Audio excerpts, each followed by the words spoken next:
Bismillahirrahmanirrahim. Assalamualaikum warahmatullahi wabarakatuh. Selamat sejahtera. Okey, kita berjumpa lagi. Okey, sekarang cikgu masuk bahagian kita nak tentukan satu-satu kawasan tu dia memuaskan ke tak samaan tak. Macam sebelum ni kita buat je satu je kan. Okey, macam kali ni kita nak buat dua. Okey, bagi kes soalan ni kita nak check kawasan A, B, C, D ni dia memuaskan ke tak samaan X tambah Y sama dengan 8 ataupun Y sama dengan 3. Okey, kita nak check kita dah ada dua garisan ni. Adakah dia memenuhi ketaksamaan X tambah Y lebih kecil dari 8? Y lebih besar daripada 3. Kaedah dia sama, kali ni cikgu tak tunjuklah. Kaedah dia sama iaitu kita ganti nilai X dan nilai Y. Okey, yang pertama, X dia 2, 1. Okey, so cikgu tunjuklah yang pertama ni. Nanti lupa kan? Okey, so persamaan dia ialah X tambah Y lebih kecil sama dengan 8. Okey, jadi X dia 2. Cikgu tunjuk ini, cikgu tunjuk untuk A. Okey, so X dia 2, Y dia 1. So 2 tambah 1 lebih kecil dari 8. 2 tambah 1, 3 lebih kecil daripada 8. Okey, betul tak? Betul kan? So ini benar.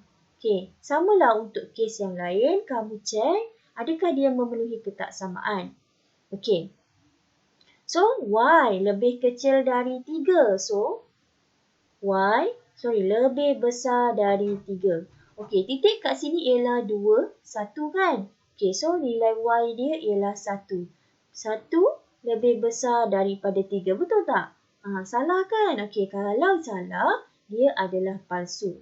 Okey, jadi cara dia, cikgu macam mana pula dapat 2, 1 tadi? Okey, sebenarnya kita tengok, kita pilih je mana-mana titik dalam kawasan A ni. Bila kita nak test B, kita pilih je mana-mana titik dalam kawasan B. Okey, bagaimana kita nak dapatkan kawasan tu sebenarnya dia memenuhi kedua-dua ketaksamaan ke, 3 ke, dia mesti benar untuk semua. Jadi, kalau kamu tengok jadual ini, boleh rujuk buku teks kamu, muka surat 167. Okey, yang benar semuanya yang memenuhi ketaksamaan ialah kawasan B. Jadi hanya kawasan B sahaja, yang memuaskan ketaksamaan X tambah Y lebih kecil daripada 8 dan juga Y lebih besar daripada 3. Okey, seterusnya kita pergi ke bagaimana kita nak lorek.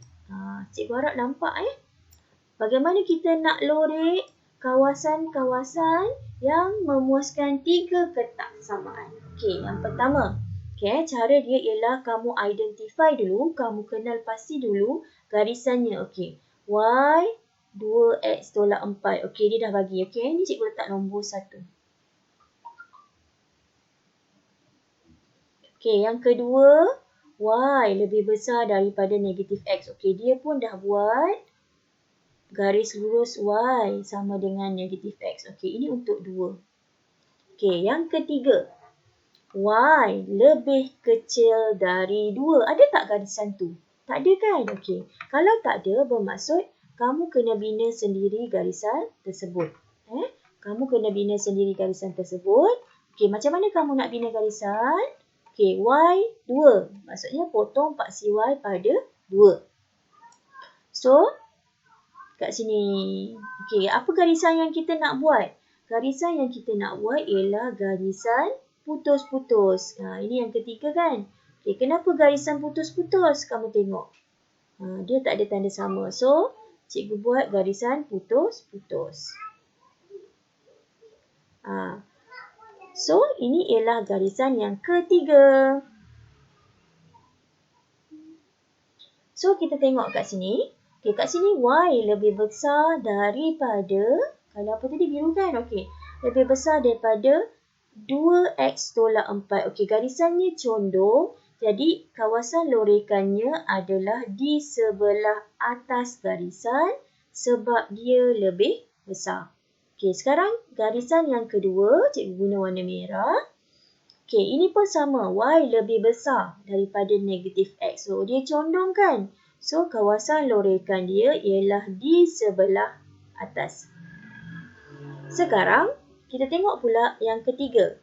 Y lebih kecil dari 2.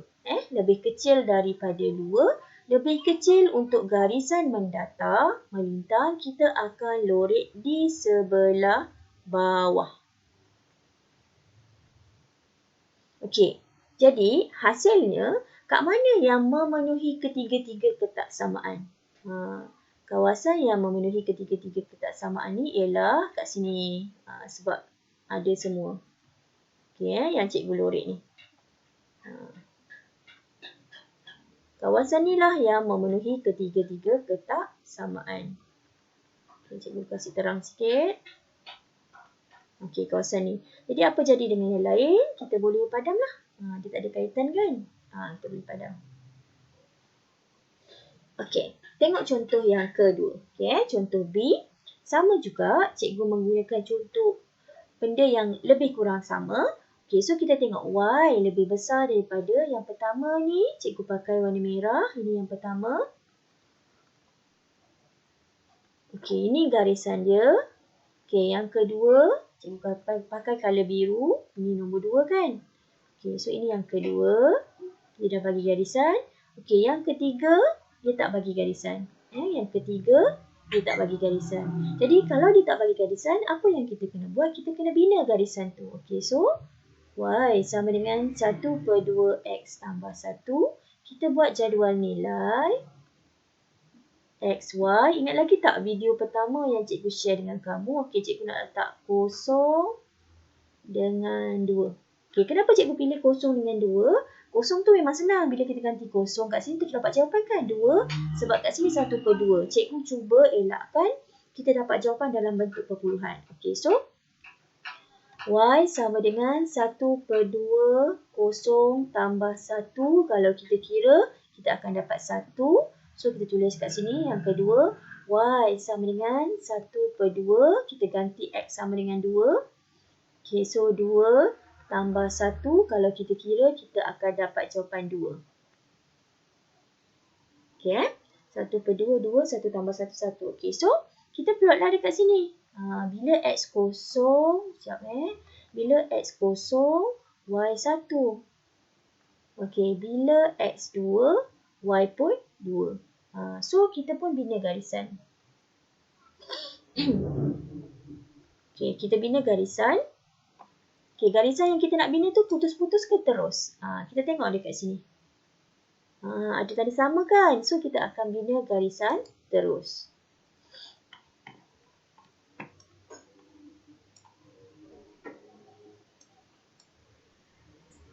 Okay, so kita bina garisan terus kat sini.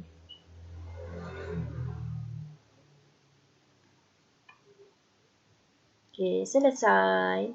Okay, sekarang kita nak lorek. Sekarang kita nak lorek. So, bagaimana kita nak lorek? Yang ini ialah lebih besar. Ini garisan yang pertama, yang color merah ni. Lebih besar, garisan condong. Kita lorek di sebelah atas. Kan? Okay, yang kedua pula. Okay, lebih besar, garisan condong. Kita lorek di sebelah bawah. Okay, sorry kita pakai color lain lah. Bagi nampak sikit color biru. Okay. So, ini kita lorek di sebelah atas sebab dia pun lebih besar. Okay, seterusnya untuk garis yang kita baru bina ni, dia adalah lebih kecil.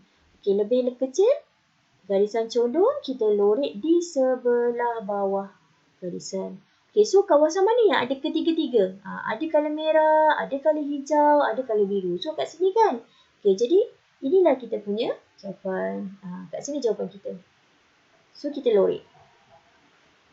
Okay, dalam ni. Okay, yang lain nak buat apa? Yang lain kita padam je. Tak ada kaitan kan? So, yang lain kita padam. Okay, so kita dah dapat jawapan. Senang je kan lorek. Yang penting kita kena ingat nak lorek kat mana.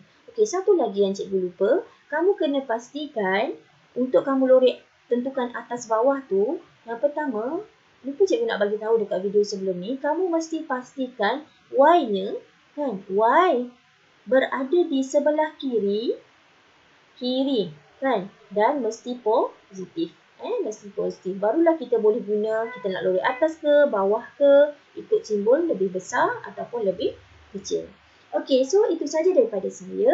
Kita jumpa lagi pada masa yang akan datang. Cikgu harap kamu dapat membuat ulang kaji di rumah